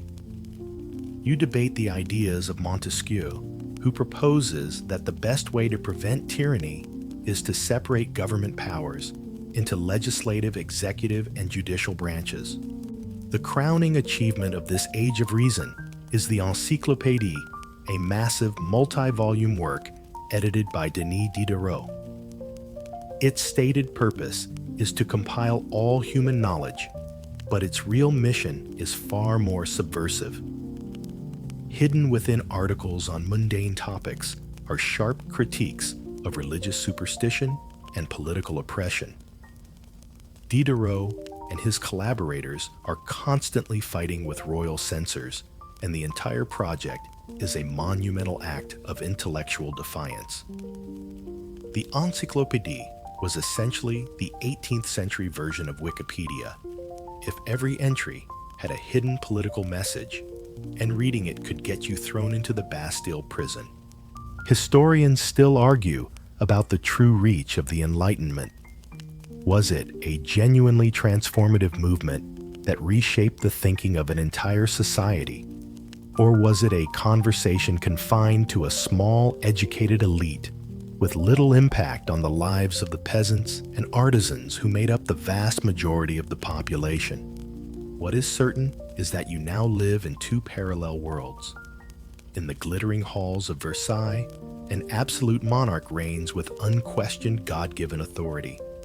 But in the buzzing coffee houses and printing presses of the city, a new and radical vocabulary of liberty, equality, and the rights of the citizen is taking hold. The tension between these two worlds is becoming unbearable. The first explosion happens not in Europe, but across the Atlantic Ocean. The 13 British colonies in North America, settled by people steeped in the ideas of John Locke, rise up in protest against the British Crown. Their complaint, no taxation without representation, is pure Enlightenment thinking. In 1776, they issue a Declaration of Independence that sounds like it was written by a committee of philosophers, asserting that all men are created equal and have inalienable rights. They fight a war, and with help from a French monarchy eager to vex its British rival, they win. They establish a new republic with a constitution that explicitly separates powers, just as Montesquieu had recommended. For the absolute monarchs of Europe, the American Revolution was terrifying. It was like watching your neighbor's children successfully declare independence, fire their parents, and then rewrite the household rules based on some philosophy book they'd read. It sets a very dangerous precedent. You are back in Paris, The success of the American experiment is electrifying. It proves that the ideas you've been debating are not just idle chatter. A new kind of state founded on liberty and reason can actually be built. Meanwhile, the French monarchy, having spent a fortune helping the Americans, is teetering on the edge of bankruptcy. King Louis XVI wants to raise taxes. But you and your fellow citizens, now armed with a powerful new language of rights and revolution, are beginning to ask why you should bear the burden for a system that benefits only a privileged few. The intellectual seeds planted by Locke and Voltaire have crossed the ocean, taken root, and now the fruits of revolution are being re-imported to their native soil. The air is thick with anticipation. A storm is about to break. You are in Paris in the summer of 1789, and the city is a powder keg. The French state is bankrupt, the price of bread has skyrocketed, and the people are hungry and angry. King Louis XVI, in a desperate move, has summoned the Estates General, a medieval parliament that hasn't met in 175 years. But the representatives of the Third Estate, the 98% of the population who are not clergy or nobility, are fresh from reading their Enlightenment philosophy. They refuse to be sidelined. They declare themselves a national assembly, the true voice of the nation, and take an oath on a tennis court not to disband until they have written a constitution. The revolution has begun. You are swept up in the intoxicating energy. You march with the crowds to the Bastille, an infamous royal prison, and watch as it is stormed and taken apart brick by brick. You cheer as the assembly issues the Declaration of the Rights of Man and of the Citizen, a document that sings with the language of liberty, property, and equality. The old world of feudal privilege is abolished in a single feverish night. The revolution's slogan is on everyone's lips: liberté, égalité, fraternité. But the path of revolution is never smooth. The other monarchies of Europe, terrified, declare war on France. The revolution becomes more radical, more paranoid. You watch as a new invention, the guillotine, is erected in the public square, promoted as a humane and egalitarian method of execution for all. The king himself is put on trial for treason and is executed a moment that severs France from 1,000 years of its own history. This ushers in the most extreme phase, the Reign of Terror. Led by the austere and incorruptible Maximilien Robespierre, the Committee of Public Safety seeks to purge France of all its internal enemies. Thousands are arrested on the flimsiest of accusations and sent to their death. It's a grim lesson that a revolution started by idealists can end up being run by paranoid zealots with a list. The national motto may have been liberty, equality, fraternity, but for a terrifying year, it felt more like anxiety accusations and awkwardly avoiding suspicious neighbors. The terror eventually burns itself out, consuming its own leaders, including Robespierre. France is exhausted. Into this power vacuum strides a figure of immense talent and boundless ambition, a young Corsican general named Napoleon Bonaparte. He brings order, ends the revolutionary chaos, and restores French pride with a series of stunning military victories. Then he crowns himself emperor. Historians still argue whether Napoleon was the heir to the French Revolution, consolidating its gains like legal equality in his Napoleonic Code, or its ultimate betrayer, swapping the dream of liberty for military dictatorship. While France is consumed by this political firestorm, a different kind of revolution is gathering steam across the English Channel. It's a revolution not of ideas, but of machines, energy, and economics. You leave your small farming village where your family has lived for generations to seek work in a city like Manchester. The world you enter is utterly new. You work in a massive brick building, a textile factory filled with the deafening clatter of power looms weaving cloth faster than 100 artisans could by hand. Your life is no longer governed by the sun and the seasons, but by the factory whistle. You work 14-hour days in a hot, dangerous environment for pitiful wages. The true engine of this new age is steam. James Watt's improved steam engine, fed by coal, dug from the earth by men working in horrific conditions, means a factory can be built anywhere. So cities explode, growing without plan or sanitation. You live with your family in a single grimy room in a crowded tenement, the air outside thick with the black smoke belching from hundreds of factory chimneys. The city offers exciting new possibilities, like the chance to live near 1,000 other people and the chance to contract a fascinating new respiratory illness. Not everyone accepts these changes quietly. You hear tales of the Luddites, skilled English weavers, whose livelihoods have been destroyed by the new automated looms. Under the cover of darkness, they form organized gangs to smash the machines they see as their enemy. It's a desperate, hopeless protest against the relentless march of technology and the new economic order it has created. This industrial revolution accelerates with breathtaking speed. New inventions allow for the mass production of steel, a material far stronger than iron. With steam and steel, you build railroads. A web of iron tracks spreads across the country, shrinking time and space, hauling coal to the factories and factory goods to the world. You stand at the beginning of a new century in a world utterly transformed. The French Revolution toppled the old political order of kings and aristocrats, unleashing the powerful new forces of liberalism and nationalism. The Industrial Revolution in Britain has shattered the old economic order of agriculture and craftsmanship, creating new classes, the wealthy industrial capitalist and the urban working class, the proletariat. You may have survived the guillotine and avoided losing an arm in a factory machine, but your reward is a whole new set of modern anxieties, class conflict, political upheaval, and the challenge of living in a world that is louder, faster, and more crowded than ever before.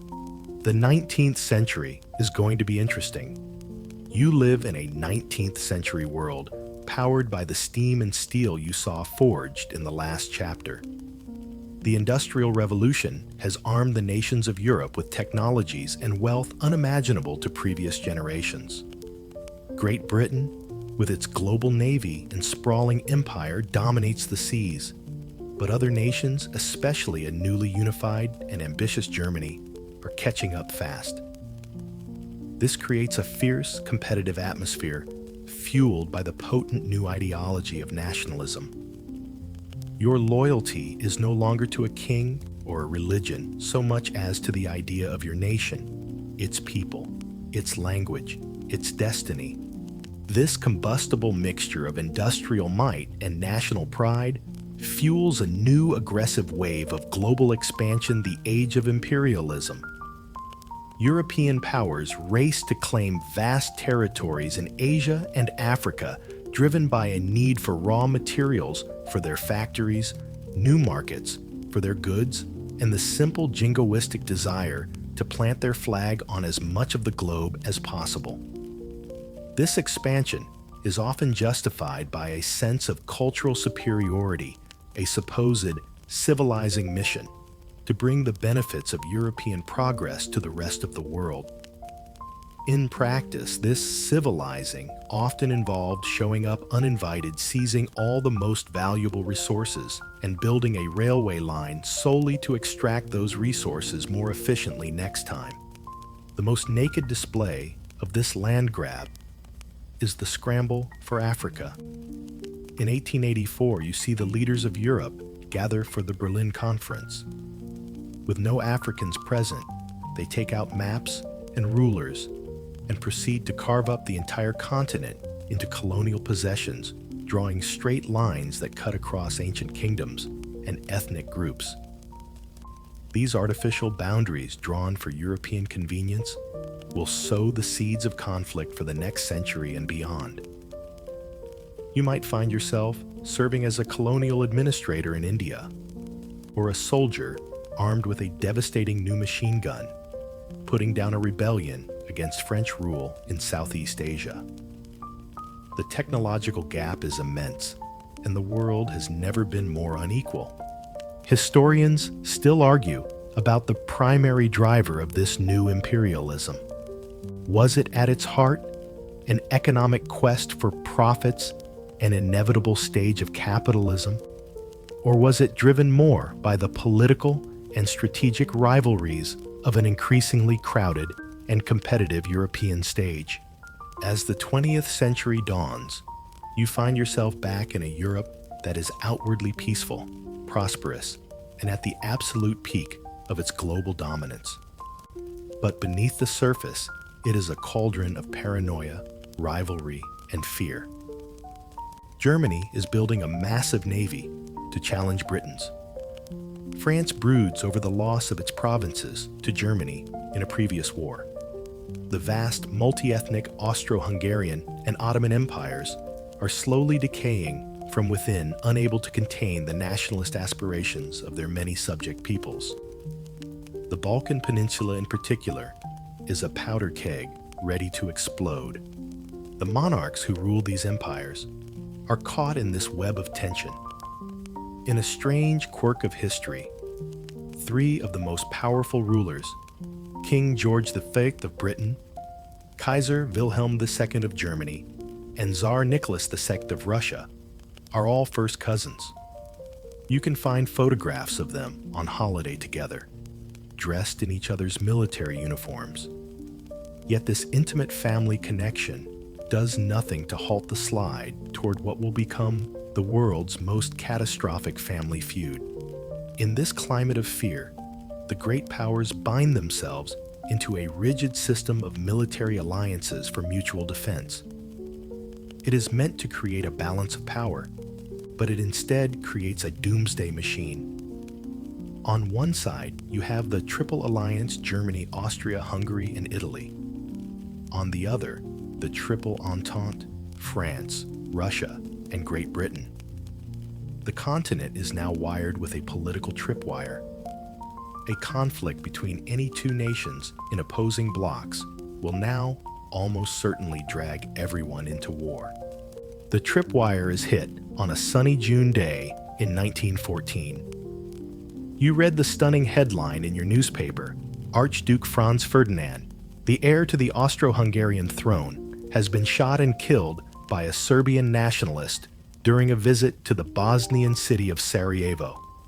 You then watch in helpless fascination as the gears of the alliance system begin to turn with terrifying, unstoppable logic. Austria-Hungary, backed by Germany, issues a harsh ultimatum to Serbia. Serbia, protected by Russia, accepts most, but not all of the terms. Austria-Hungary declares war on Serbia. Russia, seeing itself as the protector of the Slavic peoples, begins to mobilize its colossal army. Germany, facing a two-front war against both Russia and its ally France, demands Russia stand down. When Russia refuses, Germany declares war on Russia. 2 days later, it declares war on France and launches its armies into neutral Belgium as a shortcut to Paris. Great Britain, honoring a treaty to protect Belgium, declares war on Germany. In 5 weeks, a single assassination in a Balkan city has plunged all of Europe into a general war. You are a young man in London, Paris, or Berlin in August of 1914. The mood in the streets is euphoric. Cheering crowds surround the recruiting offices. Everyone is swept up in a wave of patriotism, absolutely convinced that this will be a grand, heroic adventure and that the boys will be home by Christmas. The soldiers of 1914 marched off with visions of glorious cavalry charges and swift victory. They were about to be introduced to the grim realities of poison gas artillery shells and trench warfare. It was the historical equivalent of signing up for a spirited game of football and finding yourself in an industrial slaughterhouse. You eagerly enlist unaware that you are marching into a conflict that will shatter your world-topple empires and forever extinguish the brilliant, confident glow of the 19th century. The war you marched off to in 1914 was supposed to be over by Christmas. Instead, it drags on for 4 agonizing years. You are huddled in a trench on the Western Front, a hellish sodden landscape of mud rats and barbed wire. The glorious adventure has become a nightmare of industrial-scale slaughter. You endure the terror of artillery barrages that liquefy the earth and the shrill whistle that signals a charge over the top into the teeth of enemy machine guns. The war finally ends in 1918, not in a blaze of glory, but in a wave of exhaustion, revolution, and economic collapse. The old empires of Germany, Austria, Hungary, Russia, and the Ottomans lie shattered. You have survived, but you belong to a lost generation haunted by what you have seen. The peace that follows is anxious and fragile. The victorious powers impose the Treaty of Versailles on a defeated Germany, forcing it to accept full blame for the war and pay crippling financial reparations, breeding a deep and lasting resentment. A new international body, the League of Nations, is formed to prevent future wars, but it's a toothless organization from the start. It's like a school crossing guard with no authority to issue tickets, able to wag its finger at aggressors, but powerless to stop them. For a moment, in the Roaring Twenties, it seems the world might recover. You are in a city like Paris or New York, alive, with the sound of jazz, the energy of new artistic movements, and a sense of giddy post-war liberation. But this prosperity is built on a house of cards, a frenzy of speculation, and borrowed money. In October 1929, the bubble bursts with the crash of the New York stock market. The Great Depression radiates outwards from America, plunging the entire world into a decade of economic misery. Factories close, banks fail, and you find yourself among millions of others who are unemployed and desperate. In this climate of fear and despair, people lose faith in democracy. They are drawn to extremist ideologies that offer simple solutions and scapegoats for their problems. In Russia, the revolution has given way to the brutal communist dictatorship of Joseph Stalin. In Italy, Benito Mussolini's fascists promised to restore order and national glory. And in Germany, you watch the terrifying rise of the Nazi Party. Its leader, a failed artist and charismatic demagogue named Adolf Hitler, preaches a venomous gospel of racial hatred, blaming Germany's woes on Jewish people, communists, and the Versailles Treaty. He promises to make Germany strong again. In 1933, he becomes chancellor and swiftly establishes a totalitarian police state. It's a strange regime driven by a bizarre mix of modern industrial might and a pseudo-historical obsession with Aryan myths and occultism, with Nazi leaders even sending expeditions to Tibet in search of the mythical origins of their race. The 1930s become a grim countdown to another war.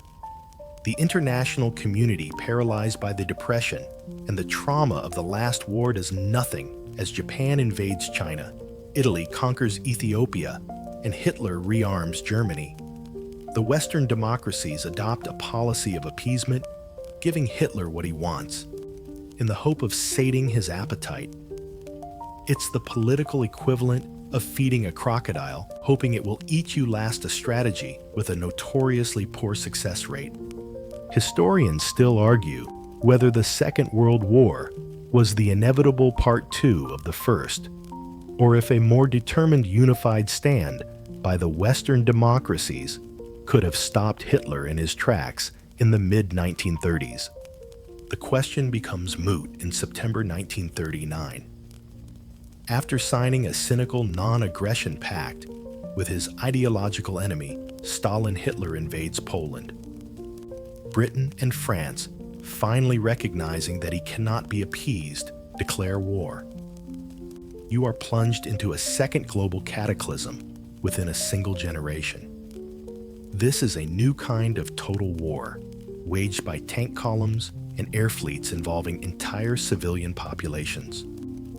German blitzkrieg tactics overrun Poland, then France leaving Britain to fight on alone. The war becomes truly global in 1941, when Germany betrays and invades the Soviet Union, and Imperial Japan launches a devastating surprise attack on the U.S. naval base at Pearl Harbor. You are now locked in a desperate struggle between the Axis powers, Germany, Italy, and Japan, and the Grand Alliance of Great Britain, the Soviet Union, and the United States. It is the deadliest conflict in human history. As the war unfolds, horrifying truths emerge about the nature of the Nazi regime, the Holocaust, the systematic factory-like murder of 6 million European Jews, and millions of other undesirables. The war culminates in 1945. You see the Allied forces land in Normandy on D-Day watch as the Soviet Red Army grinds its way to Berlin, and read the news of a new terrifying weapon. In August, the United States drops 2 atomic bombs on the Japanese cities of Hiroshima and Nagasaki, forcing Japan's surrender and ending the war. The feeling in 1945 is not one of pure jubilation, but of profound shock and relief. It's like stumbling out of a collapsed burning building, and while blinking in the sunlight, noticing that someone has invented a device that can vaporize the entire city. It adds a certain edge to the victory parades.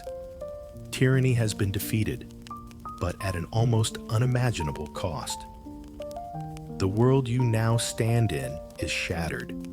Europe's global dominance is over, and humanity has entered a new and terrifying atomic age. You stand in the rubble of 1945 in a world bled white by the most destructive war in its history. The old European empires that had dominated the globe for centuries are exhausted, their power broken. Out of the wreckage, 2 new superpowers rise to face each other, each with a vast military, a nuclear arsenal, and a profoundly different vision for the future of humanity. On one side, the democratic capitalist United States. On the other, the totalitarian communist Soviet Union. The uneasy wartime alliance between them evaporates, and a new global conflict begins. It is a Cold War. You are now living in a world bisected by what Winston Churchill calls an Iron Curtain. It's a struggle fought not with direct open warfare. The threat of nuclear annihilation is too great for that. But through espionage propaganda, a terrifying arms race, and a series of brutal proxy wars. You watch as newly independent nations in Asia and Africa, just shaking off the yoke of European colonialism, become pawns in this global chess match. You see American and Soviet-backed forces clash in Korea and Vietnam.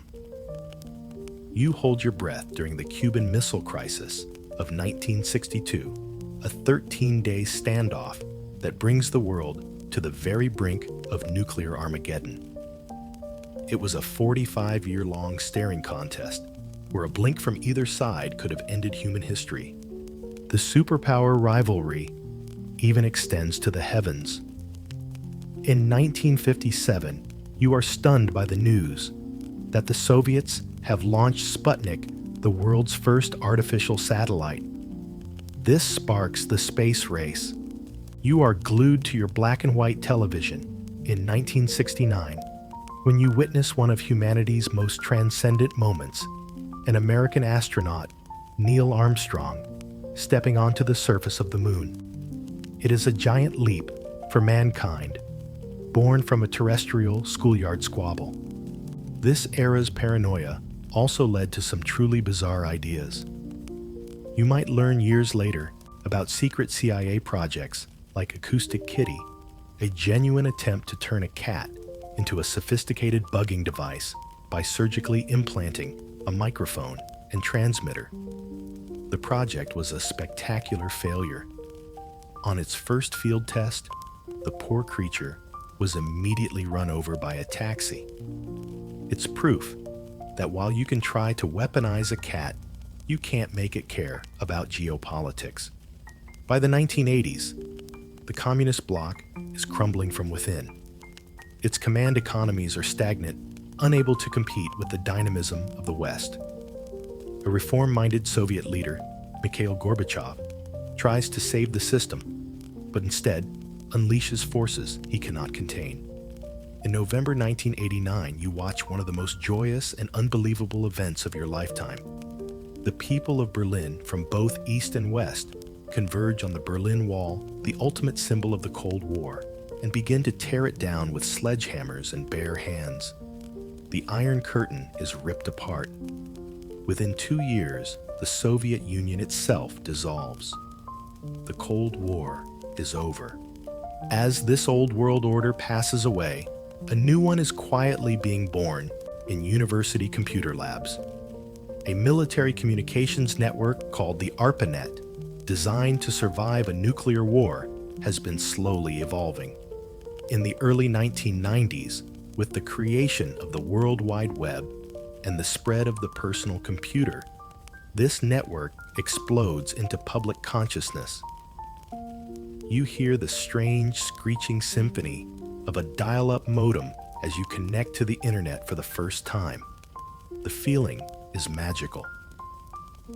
You have access to a global library, and you can talk to people on the other side of the planet.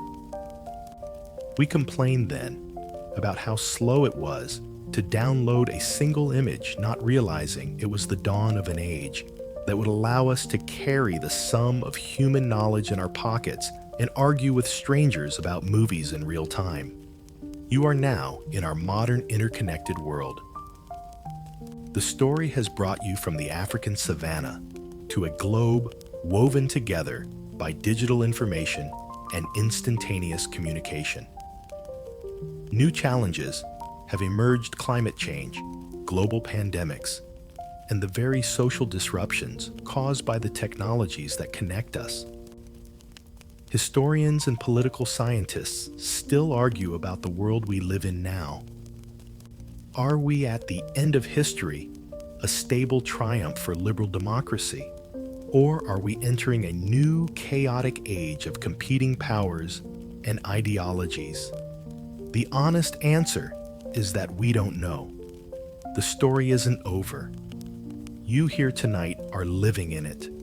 And so, our long journey through time comes to a gentle close, bringing us right back to this present moment, to the quiet stillness of your room.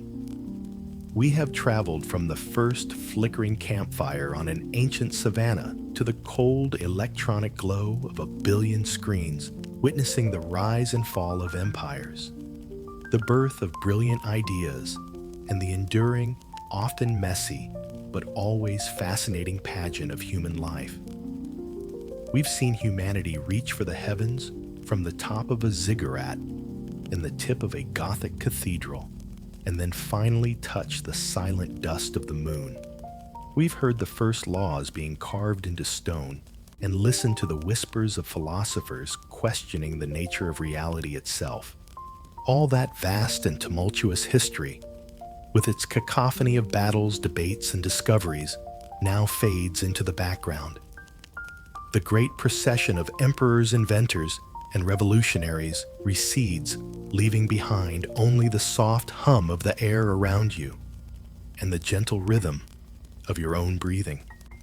All those lives, all those struggles and triumphs have led to this moment of peace here, where you can simply rest. Let the weight of the ages drift away, like dust settling in a quiet library. There are no more continents to cross, no more revolutions to endure. There is only the soft comfort of your bed and the welcome promise of sleep. The story of humanity will continue tomorrow, but for tonight, your part is simply to rest, to dream, and to be at peace. The long day is done. Sweet dreams.